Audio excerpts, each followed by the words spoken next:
Many years as a volunteer at the Calgary Young Offenders Centre, conducting meetings up there for young people who are incarcerated and getting them introduced into the 12-step program.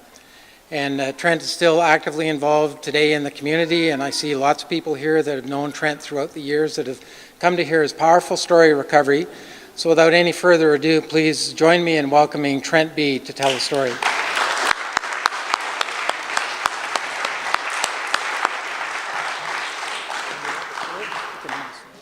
My name's Trent. I'm an alcoholic. I made a point of hugging Brad twice today with two arms, which is a first time. He always gives me a hard time about the one-armed hug, so it's a transition for me. I'm becoming more open. Congrats to everybody celebrating milestones tonight. It's great to see. If you're anything like me and were as hopeless when it came to staying clean and sober, then it truly is a miracle to get even a day sober. So congrats to everybody. It's great to see God doing these amazing things in your lives. It's good to be here tonight. This place was a big part of my recovery journey. I haven't been here in over 2 years. And if you'd told me over 2 years ago that it would be this long before I set foot in here again, I would have been absolutely shocked. But inertia is a powerful thing. And so that reminds me of how important it is to have a recovery routine, because you can just get out of the habit and stop doing stuff. And this building is one of the most loving buildings I've ever set foot in, thanks to a few or a lot of special people. You know, there's a lot of people who give wholeheartedly of their time in this place, and it's just great to come back. I didn't realize how much I missed it. So I grew up in Calgary. Was born in a family where I was lucky to have a mom and dad who loved me to death. You know, they really always loved me. I don't recall ever questioning whether they did. I certainly don't question whether they did today. And I had an older sister who loved me as well and loves me today. But our family wasn't perfect. No families are perfect. And there was, quite a bit of, I guess, distance in our family. You know, nobody ever talked about feelings. Nobody ever embraced or really, really talked about what was really going on. And so I think the combination of maybe a bit of a nervous disposition to begin with, as well as a family where people just didn't openly communicate, had me always looking for approval growing up. And, when I look at the circumstances in my life, I shouldn't have had to need approval, yet I always felt like I did. And I think that was the reason why I worked so hard in everything I did. I worked really hard in school, I worked really hard in sports, and always had this kind of drivenness about me, because I think deep down I thought I had to perform or succeed in order to receive love. And one of the things I've found in recovery is that I don't. You know, I'm good enough just the way I am. You know, I've got a God who loves me no matter what. I have people in the fellowship of AA who love me no matter what. I have a family that loves me no matter what. And, that wasn't one of the gifts that I expected to get from recovery. You know, when I first came to Alcoholics Anonymous, all I wanted to do was buy some time and get sober. But I've gotten so much more from it. But I guess stepping back a little bit and talking about how I got to AA, as a kid, I was kind of uncomfortably waiting for my first drink. And I was about 14 when I got drunk for the first time, and I loved it. You know, there's an expression in AA that I wouldn't trade my worst day sober for my best day drunk, and I can't relate to that, because when I first started drinking, I really loved it. We read I think Timothy, I believe was his name, read the promises before we started here, and if I use alcohol for all those promises, that was true of the first time I drank. All those promises came true for me. Alcohol was doing for me what I couldn't do for myself. It took away the nervous edge. It made me feel like I belonged. And I heard somebody once describe the craving for alcohol, or the obsession for alcohol that alcoholics have, as a yearning for connectedness. And I really related to that, because when I drank, when I was younger and it was actually working for me, I felt connected. I felt like I belonged. I felt like, I was one with my friends. And whether I was hilarious or not, I thought I was hilarious when I drank. I thought I was the life of the party. I don't know if anybody else agreed with me, but I thought I was. And that was all that mattered. I thought the girls wanted to talk to me. When I look at the evidence today, it doesn't look like girls really wanted to talk to me that much when I was drinking, but at the time I thought they really did. So, it didn't really seem like it was a problem at first. If I look back today at the facts, yes, it was a problem from the beginning. The first time I drank, I had to get cut off by my friends. And, it says in the big book that the great obsession of every alcoholic is that they'll someday learn how to control and enjoy their drinking. I never controlled and enjoyed my drinking. The odd time I could control it, but I didn't enjoy that. It was painful. Having a few drinks for me was just painful. And I pretty much would get drunk until I blacked out and somehow managed to make my way home, or until I was puking, or until somebody looking out for me cut me off and took me home. Like it was kind of a mess from the beginning, but it didn't have a huge negative impact on my life. I think I was fortunate in that I had a pretty good group of friends. They did pretty well in school. They played sports. My family, raised me with morals. And so I think as a result of just going to check the time here so I can monitor it. As a result of the environment I was in, I didn't get into that much trouble when I drank. And when I'm out at the Young Offender Center, that always becomes really apparent to me when I'm listening to these kids tell their stories, and I realize that I'm exactly the same as they were. The only difference is that I was in an environment where it wasn't cool to get in trouble. So, I kind of skated through life okay. First time somebody suggested that I may have a problem with alcohol was my mom when I was 18. And at the time, I thought that was absolutely absurd. I mean, alcohol was my solution. How could it be a problem? And, she had a few good points about how messy I could get, but I really didn't think it was going to be a problem. And I assured her that if ever it became a problem, I'd just get my act together and get my life sorted out. And I believed I was going to do that. Every girlfriend who I had from the age of 18 through to my lovely wife here, Jackie, had a problem with my drinking and told me I was an alcoholic. And I got to a point where, I just kind of rolled with that. I sometimes would openly acknowledge that I was a drunk, and I was just trying to kind of avoid any controversy about it. I'd brag about the fact that I was drunk. I had a shirt that said, "I'm a drunk, not an alcoholic. Alcoholics go to meetings." And I thought that was the funniest thing ever. So that was my drinking shirt.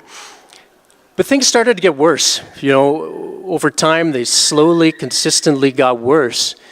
And in my, early to mid 20s, it became pretty common for me to wake up in the morning and not know where my car was.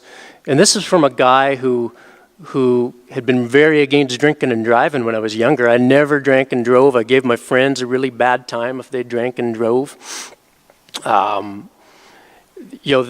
progression was really, really advancing. I didn't do drugs when I was younger, and I was, for whatever reason, I just liked alcohol. I didn't do drugs. Then one time I was in Amsterdam with some buddies, and a few of the guys were, I'd labeled them as potheads, and I decided I'd try weed for the first time.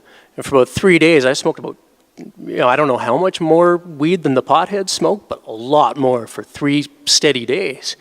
And, that was how the progression worked. I would take whatever I could get to feel better at that point in time. I was drinking in order to create an effect that I had been really yearning for since that time I first drank. Other things like candy. The way I, eat candy, and I've gotten better with this actually, but the way I eat candy is definitely alcoholically, right? And I just don't do anything half-assed. I do it until I feel sick, whether it's drinking, whether it's smoking marijuana, whether it's eating candy. I do it till I feel sick. And, that's changing. that's changing over time, and it hasn't been easy in recovery. I got to a point where I was drinking every day, and this was actually after I had met my wife, Jackie. She was my girlfriend at the time, and I'd finally found this woman who I loved. I wanted to marry her, and I'd always said to myself, when I meet the right person, I'm going to settle down. And I just got worse. No matter how hard I tried, I got worse. And at work, I had a pretty good career going. I was a really hard worker, and my work started suffering because I was drinking all day long. I had a bottle of vodka stashed in my desk, and I thought I was doing a great job while I was drunk, but nobody else seemed to agree for some reason. They had a different view. And my life was becoming really unmanageable. I'd wake up with a sense of doom in the morning because I just didn't know how I was going to get through the day. I knew I desperately needed to stay sober, but I also knew that I felt physically terrible, and that the only thing that was going to take that edge off was having another drink. I even drank Listerine for a little while, and the reason I did that was because I was in so much pain, both physically, spiritually, emotionally, that I felt I had to have a little bit of something just to survive the day. And I knew that if I drank alcohol, like normal alcohol, I'd get hammered. And I thought Listerine was going to be my solution. And the only thing that happened was I got super drunk and I smelled amazing. But it's the same result. And I thought I had a really logical reason for drinking Listerine, but when you're at the point where you're drinking Listerine, there's just nothing logical going on. I was at a point of progression where there wasn't any logic to anything I was doing in life. And I went off to treatment. And I was really scared when I got there.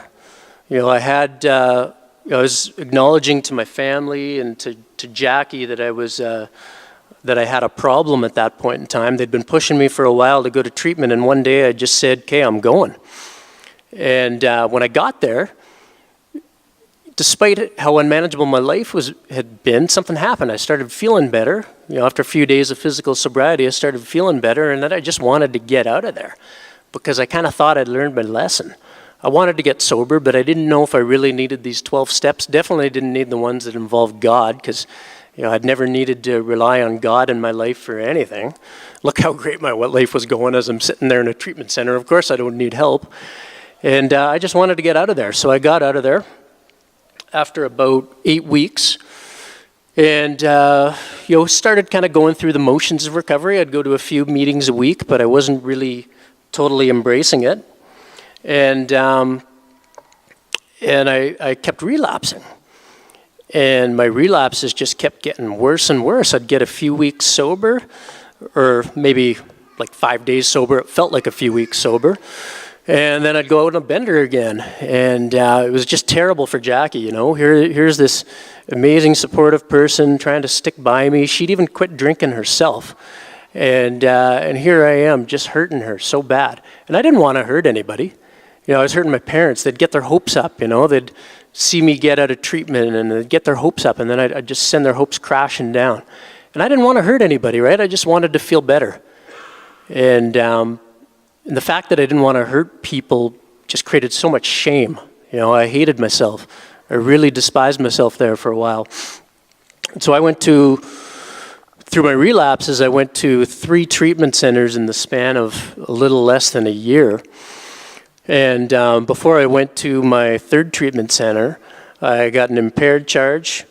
Jackie left me. I think she might have left me a few times. It was kind of gray. I thought it was a negotiation. I thought I kind of had to tell her we were through. So my version of the story was that we were together the whole time, but apparently she had left me.